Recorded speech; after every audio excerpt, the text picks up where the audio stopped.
Hi everyone, it's the EnglishSimmer here, and this video is brought to you through the EA Creator Network. It is also tagged as an ad, as I did get gifted with early access to the brand new expansion, which is of course Businesses and Hobbies for The Sims 4. And also, because this is early access, this is in fact not final software. I think it's about time we hop in to the world of Nordhaven. We check out all the lots, the creators who actually helped to build these, and all the townies. Whilst I do think the new world icon is absolutely stunning, I can't help but think it just feels like slightly out of place. I think it's just because they used more pastel tones, and I feel like we don't really have a lot of world icons that actually match it. The northern coastal city is known for its thriving independent local businesses and the enchanting beauty of its cold seasons. Obviously, didn't play with seasons. I'm hoping for snow in this one though. We'll follow up on that obviously when I get my hands on it with all the other packs installed. Take a walk through the historic views of Gammelvik with its cobbled streets, classic architecture and picturesque canals, or hop on a train to Iverstad and explore how the locals are reinventing the industrial city centre. Whether you seek to make business flourish or just want to practice your hobbies with a cozy community, you will always find opportunity here. And of course, the world of Nordhaven is very much inspired by multiple Scandinavian countries. Their flag actually kind of closely represents Sweden. It uses the blue and yellow. There's also the mermaid statue, which is inspired by Denmark and Copenhagen. So definitely a lot of Scandinavian countries kind of rolled into one, and kind of gives that essence with the canals and the houses. Alongside the mix of Scandinavian cities and countries, most predominantly Stockholm, they also said that they were inspired by the northern quarter of Manchester, which is where I'm from. I bloody love the northern quarter, and I can kind of see it, you know, with like the factories being turned into flats in kind of the industrial area of Manchester. Music is also a very big thing in the northern quarter. We do have a couple of like bars like Night and Day Cafe and things that do have like local musicians play in. So, you know what, Sims team? I appreciate the shout out. It is a stunning world. However, I do feel like there's a lot of set design.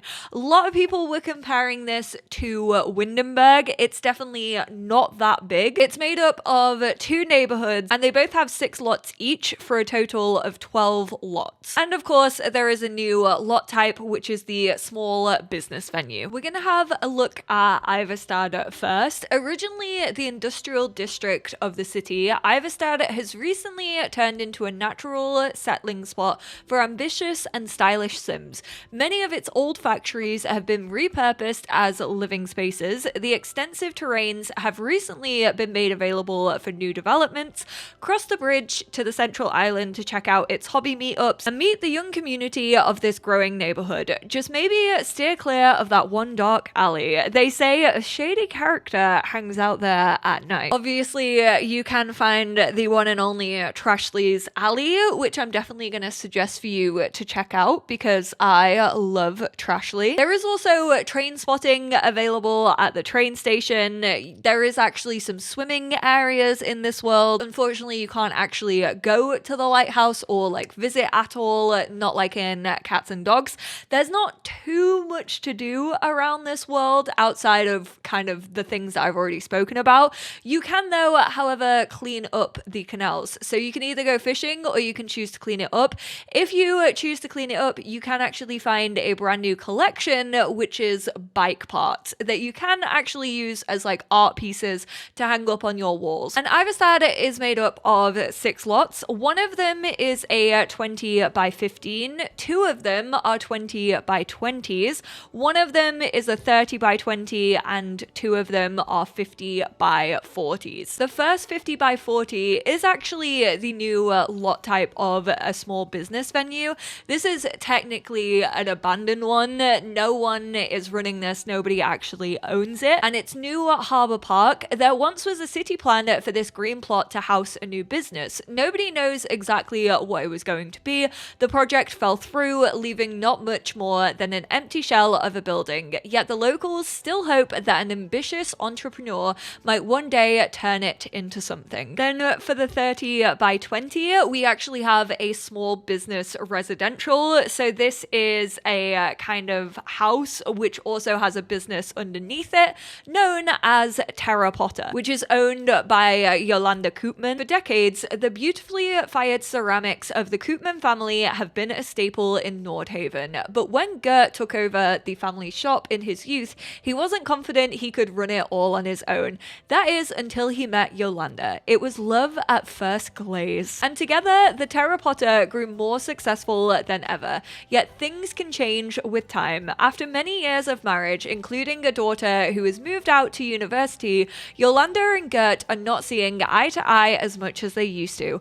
Much of their time is spent apart. While she looks after the main shop, he often handles the stalls at the local markets, where he's been noticed as particularly friendly with some of the clientele. Hey, that, at least according to the gossips. Can this couple reignite their passion, or is this love broken beyond repair? Obviously a pun on the fact that we can now fix broken ceramics at skill level 7. Surrounded by green open space, this is the ideal island of tranquility to take a break from the brutality of the city's industrial buildings. It is very light and airy, I will give them that. Next, we have the urban house sharers who are living on the 20 by 15 residential lot. When Cannonball moved to Nordhaven, he first made his coin performing at the Rouge Note. Locals loved his music, and it wasn't long before he set his sights on buying the venue and fulfilling the old dream of running his own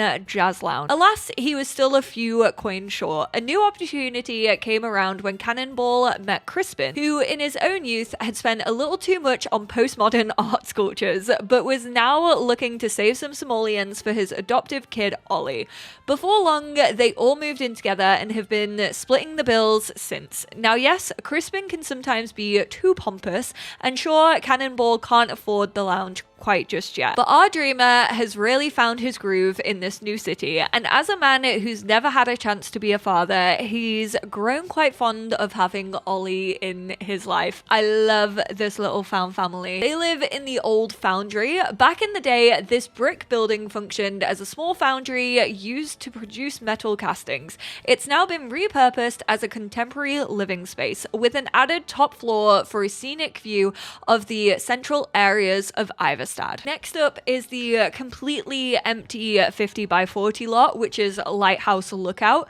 This lot is perfect for any sim looking for a stunning garden and a beautiful seaside view, and also doesn't mind waking up to the bright lamp of Iverstad's lighthouse. Now this is actually where you can like walk down to the little, I guess, boardwalk. I don't know if you can kind of call it that, but it's kind of this pier that has like a slope down to the sea, and that's actually where you can go for a cheeky swim. Then there's another empty residential, which is one of the 20 by 20 lots. This is Inked Inlet, nestled right in front of Iverstad's markets. This is a great spot for any sim looking to expand their social circle and business network. Just be careful not to fall in the canals if you're riding a bike. There are actually bikes dotted around the world that you can just use to travel, but it obviously takes longer because your sim has to like run to get on a bike just to then go into a loading screen, which I'm hoping is not a thing for the future when it comes to cars and maybe getting them in this game. And the other 20 by 20 is actually Spilled Neon. This is a tattoo parlor, and I absolutely am obsessed with this build. The builds in this pack are excellent, and the Sarpong household live here. After years of apprenticeship with a pair of underground tattoo artists, Nia moved back to Nordhaven to pursue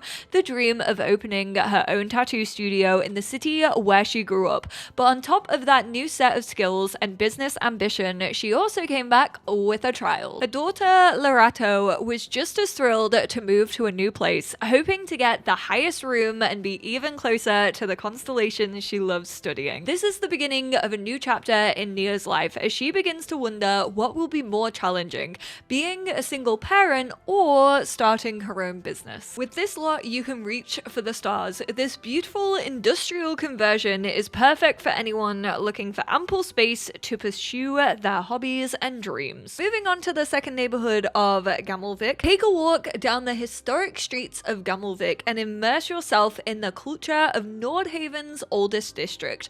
Locals here like to take it slow, travel to work on their old vintage bikes, and take long strolls by the old canals at night. Check out the central square for its hobby meetups and markets, or visit a lounge for a warm night of music. There is also a church-like building that you can find in here, which is actually a rabbit hole. I think you can go for a tour around it. I know that there's one interaction that you can do, and they got inspired from it. There is also that building on the left-hand side that looks like a school or something, but it's not actually anything. It's not even a shell that you can interact with. But Gammelvik is made up of 6 lots again. There is one 20 by 15, 3 20 by 20s, one 30 by 20, and one 50 by 40. The 50 by 40 is the Const Modern. Following popular community vote, the old museum of Gammelvik was renovated into a state-of-the-art contemporary facility, with a new modern wing equipped with workstations for the community to learn pottery, painting, and woodworking, hereby presenting the new Const Modern. The 20 by 15 lot is Old Torget House. This is actually just a residential home that currently doesn't have anyone living in it. This is kind of the starter home of the world. However, it is only 1 bedroom, so it is extremely small. Not really much for multiple sim households to move into in this world, which is definitely a downside for me. After years of disuse, this old classic building has been recently refurbished and is finally on the market. Facing one of the oldest squares in Gammelvik, it's a dreamy little house for anyone wishing to immerse themselves in the culture of this historic neighborhood. One of the 20 by 20 lots is again a small business, a residential that already has pre-made townies living there. This is kind of a coffee reading homework hangout. Is actually again a really cool build, probably one of my favorites. The Loden household live here. Since Gammelvik's founding, there's always been a coffee boon cafe, and it's always had the Lodens behind it. When it was her turn to run the business, Nora stepped in happily, but who will step in after her? Nora's daughter Freya had never had much interest in inheriting the cafe, much preferring her deep love for dancing. Meanwhile, her younger son Eric shows a lot more aptitude for crafting with clays and paints than he does for business. Now Nora's feeling pressured to not disappoint the legacy of her late father and the many Lodens before him, even despite reassurances from her mama Hattie. Thankfully, she has her wife Dahlia there to support her and provide an escape or two through her critically acclaimed, titillating romance novels. I like to think she's into romantasy. Right in the heart of Gammelvik, this classic 4-bedroom building lives at the center of the city's community and history. This lot is interesting because Hattie actually has her own little granny flat on the top floor. However, you can't actually run a business on a residential rental. So even if you have for rent, obviously taking out the error 800-801 risk right now as well, you can't actually have that be a residential rental. So it is just going to be a home, which means you're probably going to need to assign beds, which I feel a lot of players do anyway, but they probably will go up to her flat and look after their needs and stuff, unless you just want to lock the door and have that only available to Hattie. Very cool build, but I did just want to point that out in case you were looking at it oh cool, we can have a rental residential and then also a small business. No, you cannot, because rental residentials are technically classed as a business, business, and they're both separate like lot types. I'm also going to mention this here because I know that so many of you are going to ask, but there are no loading screens between the small businesses and the actual like houses that you can build either next to them or on top of them. It's a shared lot. It's all active all at one time. Obviously, if you have a small business on a different lot, then you'll have to go through a loading screen. But if it's all on one lot, then no loading screens. Thank goodness. And also on that note, you can have as many small businesses as there are Sims in your household for any Sim that is a child and up. So you can technically have 8 small businesses for one household, but you can only have one open at a time. Another one of the 20 by 20s is actually an empty lot. This is comfortably canal side in the heart of the old residential quarter and well positioned for a good view of the ancient town walls. This lot is perfect for any history buff. Build a new home or business on this canal side lot and add your own chapter to the city's long-running history. The 30 by 20 is another completely empty lot for you to do with what you want, and that is Fisher's Horizon. Once an old market for Nordhaven's fishermen, this lot has been repurposed for new developments. Sims who love the morning sea breeze and watching the boats go by will find themselves at home here. And finally, the last 20 by 20 is the lounge. The Rouge Note is the go-to place for all the cool cats in Nordhaven to enjoy themselves after a long day of hard work. Savor the smooth music, let the sultry vibes in, dream of what the night could bring. Try not to get your hopes up about the townies in this expansion, because whilst they're very, very cute and I do already feel attached to quite a few of them, I will say the biggest downfall of this world and this pack when it comes to the world is actually the size of it. Not only just because of that starter home that I spoke about, it really not being big enough for kind of a family and then also a business. I would have preferred maybe one more lot that was that little bit bigger, was already pre-built so that we didn't have to build it ourselves. But I also would like a bigger world, because unfortunately the biggest drama that we actually have between townies kind of ceases to exist because half of like the drama, one family actually isn't living in the world. They are in like managed households, so you can move them in or you can move them into another world, but they don't actually exist as like a pre-made already placed down, which is very unfortunate. So all of these townies do have predetermined relationships. The household that we're in right here is actually the Koopman household. Now these two are interesting. I imagine if you do have love struck, they may potentially work up a strange relationship because their friendship is weird, and then also they kind of have started to fall out of love. Obviously, I'm going to assume it's from Gert's wandering eye. I am also showing off a couple of the skill mastery perks. Obviously, I will get into that more in my gameplay overview, but I did want to point it out for those townies who do happen to have them. And Yolanda actually has Final Touch, in which she can actually upgrade, I think it's creative items. I mostly used it on pottery to make them like the best quality. And then she is also friends with Hattie, whereas Gert has a couple more friendships because he kind of grew up in the area. So also doesn't feel like he has introduced her to his friends, which is a red flag. Kind of wish she had more friendships or at least knew a little bit more people, because it's realistic for a business owner. Whenever you welcome anyone to your business, you will actually like introduce yourself to them and they will be in your relationship panel, which I know is going to get very overwhelming very quickly. Cannonball actually has the powerful performer mastery perk, and it applies to comedy, guitar, piano, and violin. So they're a talented performer. He builds a relationship with his audience and makes spectators' negative emotions melt away. He actually has pretty good friendships with like most people that he is involved with. Unfortunately,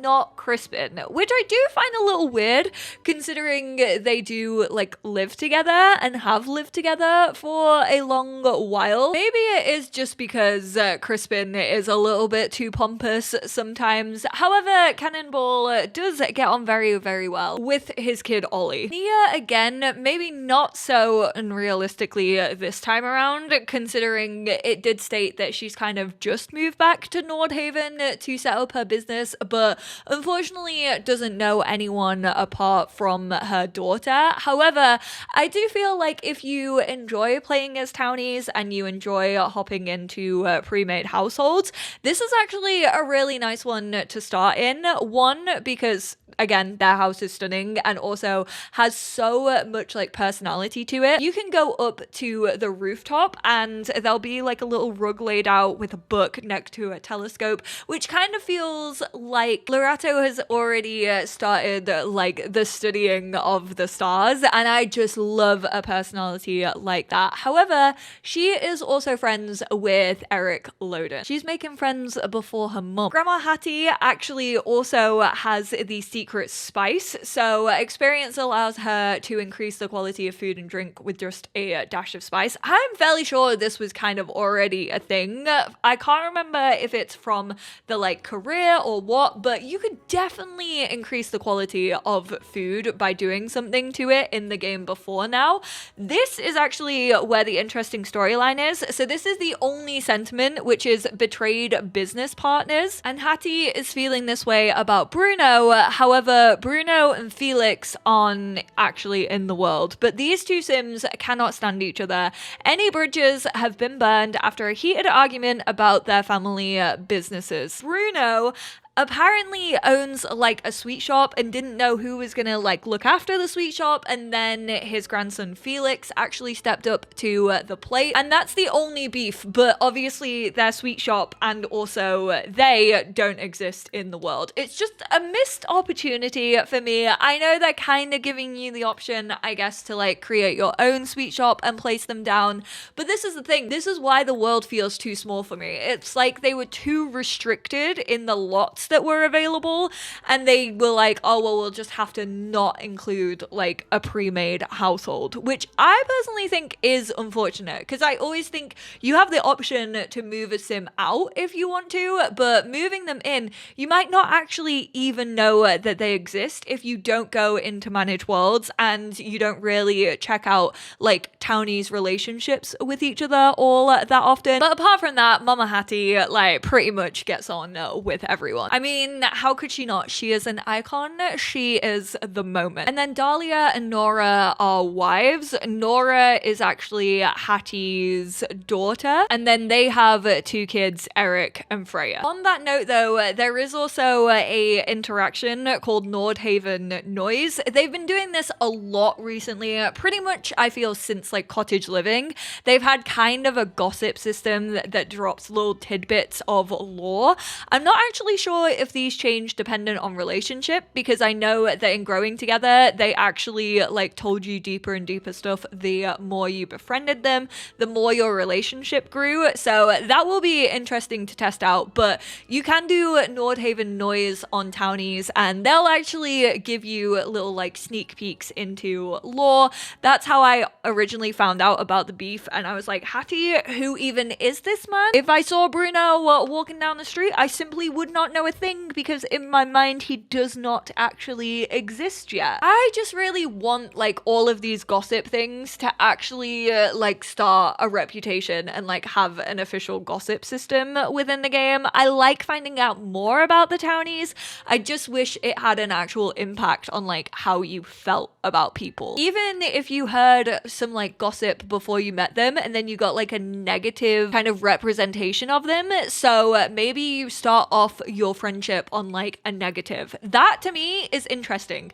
That to me actually makes stuff more challenging, and it's one of the biggest struggles in The Sims 4 right now, is it tells you all of these things in like captions and notifications and a lot of reading, but it's not actually showing you in the gameplay, and it's not really adding anything to live mode. You have the Hoffmans. For generations, the Hoffmans candy store was a staple for all kids in Nordhaven, yet with his wife's passing and all of his children long moved out, everyone thought that even the tireless Bruno Hoffman would end up selling his business and retire. What Bruno certainly didn't expect was his grandson Felix, of all people, to volunteer to take up the family's candy-making legacy. Life is looking up for this unlikely duo as long as they manage to stay clear of any more feuds with the Lodens. Then there's Corey, who I absolutely love. Corey goes with the flow, living each day as it comes, serving drinks from behind the counter. He watches as people flirt and new passions bloom. He wonders if one day he too might find somebody to love. And then finally there is Zane. It finally happened. Armed with a guitar and rose-tinted optimism, Zane found the courage to leave their family home and pursue their true passion, singing. Sure, most people don't make it far in the music industry, but what's the point if you don't even try? Zane is ready to grab life by the horns, which Ollie and Zane both use they them pronouns. I have, however, talked about my love of these lots, and that is of course thanks to the incredible builders and creators here in the Sims community. So there were actually 4 different builders who worked on everything that you see in this world. Those are Kelly Hart X, Larine 35, Johanna Builds, and Eva Rotke.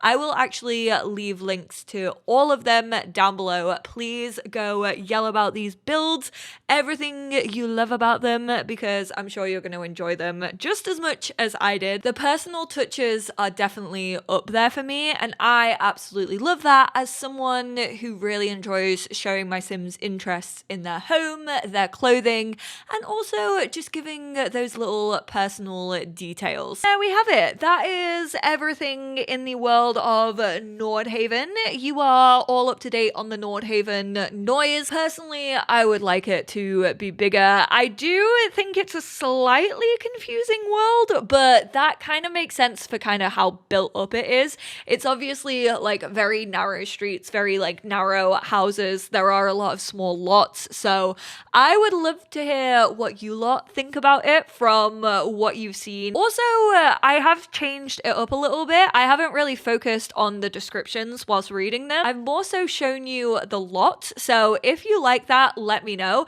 If you want to see that in early access footage going forward, then definitely let me know down in the comments. Whilst there are a lot of people coming to your business ventures and like that is quite interactive and it always feels like there's a nice crowd, it didn't really feel like there was a crowd particularly around the world. Even at like the hobby meetups, there wasn't really like too many people there. I think the most I saw was maybe like 3 or 4. Which again, I am just playing with base game and the new expansion, which obviously like limits the Sims. So this isn't final software. I will obviously like test that out and give my thoughts and feelings like with all of the packs. I also just don't think it's as interactive really as the past worlds have been, which is kind of a letdown after Lovestruck and Life and Death, because I feel like those were very interactive worlds. I appreciate you all so much. I'm gonna follow this video up with my Create a Sim video, and then tomorrow I'm gonna have my gameplay overview going over everything that you can do from running a business to being a customer to the hobby meetups, all of that in my gameplay overview. I appreciate you all, and I will speak to you all in my Create a Sim one, which will be coming in a couple of hours. Bye now.